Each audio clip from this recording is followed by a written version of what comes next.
क्या आप जानते हैं कि महाभारत के महान योद्धा कर्ण के जीवन का सबसे बड़ा राज्य क्या था? कर्ण ने युद्ध भूमि में बहुत कुछ खो दिया था, लेकिन मृत्यु के करीब पहुंचने के बाद भी उन्होंने दान करना नहीं छोड़ा। कहा जाता है कि उसी समय श्री कृष्ण ने उनकी आखिरी परीक्षा ली। लेकिन सवाल यह है कि श्री कृष्ण ने कर्ण की परीक्षा क्यों ली और कर्ण ने ऐसा क्या किया जिससे श्री कृष्ण भी उनकी दानवीरता के सामने नतमस्तक हो गए? आज की कहानी के अंत तक जरूर सुनिए, क्योंकि कर्ण की आखिरी घड़ी से जुड़ी यह कथा उनके पूरे जीवन को एक अलग नजरिए से दिखाती है। को शुरू करने से पहले तो सबसे पहले नमस्कार दोस्तों, राधे राधे, जय श्री कृष्णा। मैं रेणु मंडल स्वागत करती हूँ आप सभी का अपने YouTube चैनल पर। तो आज की कहानी में मैं बताऊंगी कि कर्ण के अंतिम समय पर भी श्री कृष्ण ने उनकी परीक्षा क्यों ली। इसको मैं आप लोगों को बहुत ही सरल भाषा में समझाऊंगी, तो आप लोग मेरे साथ बने रहिए और इस वीडियो को अंत तक जरूर देखिए। तो चलिए फिर हम वीडियो को स्टार्ट करते हैं बिना देरी के। कर्ण का जीवन जन्म से ही रहस्य से भरा हुआ था।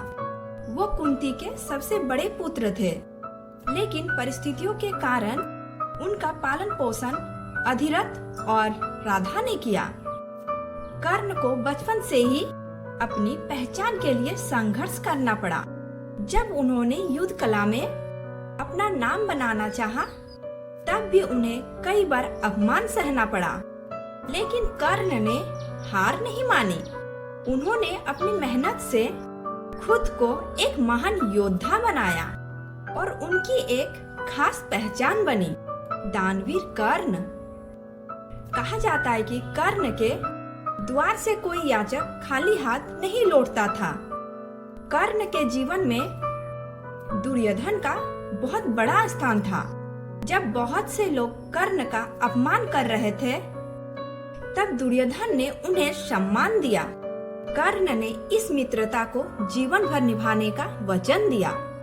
यही कारण था कि महाभारत के युद्ध में जब कर्ण को पता चला कि पांडव वास्तव में उनका भाई है, तब भी उसने दुर्योधन का साथ नहीं छोड़ा। कर्ण जानता था कि युद्ध का परिणाम उसके लिए अच्छा नहीं हो सकता है, फिर भी उसने अपने वचन को सबसे ऊपर रखा। फिर आया वो दिन जब कर्ण और अर्जुन आमने सामने खड़े थे। दोनों ही महान धनुधर थे। दोनों के बीच भयंकर युद्ध हुआ। किसी को पता नहीं था कि अगले पल में क्या होने वाला है। तभी युद्ध के बीच कर्ण के रथ की पहिया जमीन में फंस गया। कर्ण उसे निकालने के लिए नीचे उतरे। युद्ध की परिस्थितियां उनके खिलाफ थी और अतः अर्जुन के बाणों से कर्ण युद्ध भूमि में गिर पड़े। लेकिन कर्ण की कहानी अभी खत्म नहीं हुई थी। कर्ण की आखिरी परीक्षा। अब आती है इस कहानी का सबसे रहस्यमय बात। लोकप्रिय लोक कथाओं के अनुसार जब कर्ण मृत्यु के करीब थे, तब श्री कृष्ण ने उनकी दानवीरता की अंतिम परीक्षा लेने का निर्णय किया। कृष्ण ने एक ब्राह्मण का रूप धारण किया और कर्ण के पास पहुँचे। उन्होंने कर्ण से दान मांगा। कर्ण ने पूछा, आपको क्या चाहिए? ब्राह्मण ने ऐसी वस्तु मांगी जिसे देना आसान नहीं था। कर्ण उस समय घायल थे।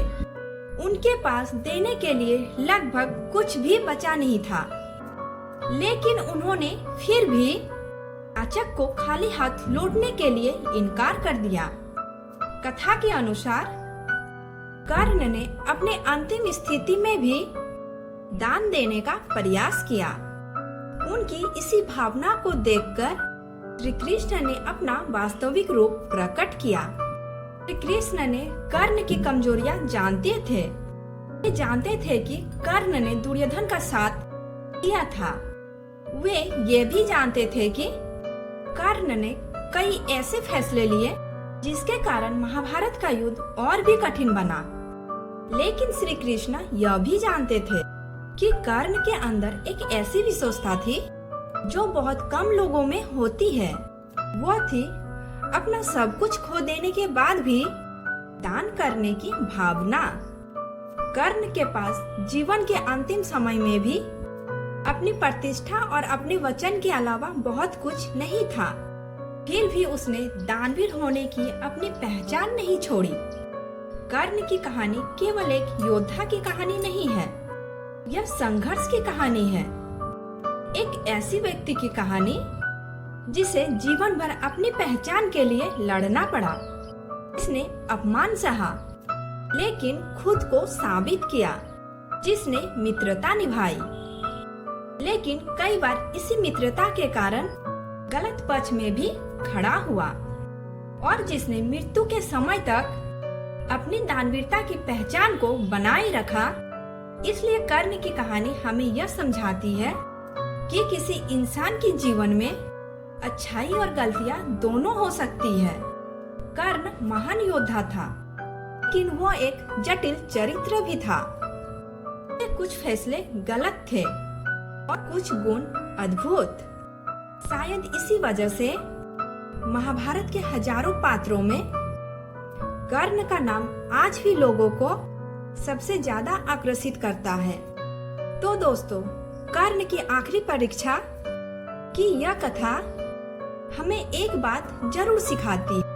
इंसान की पहचान केवल उनके जीत से नहीं होती, उनकी पहचान उसके फैसले, उनके वचनों और मुश्किल समय में उनकी व्यवहारों से भी होती है। कर्ण युद्ध हार गया, लेकिन उसकी दानवीरता की कहानी आज भी लोगों के बीच जीवित है। तो दोस्तों, कर्ण की यह कहानी अगर आपको पसंद आई हो तो वीडियो को लाइक जरूर करें, और महाभारत की ऐसे ही रहस्य और अनसुनी कहानी देखने के लिए मेरे इस चैनल को सब्सक्राइब जरूर करें। तो फिर चलिए दोस्तों, मिलते हैं अगली नेक्स्ट वीडियो में। तब तक के लिए राधे राधे, जय श्री कृष्ण, धन्यवाद। बने रहिए आप लोग मेरे साथ।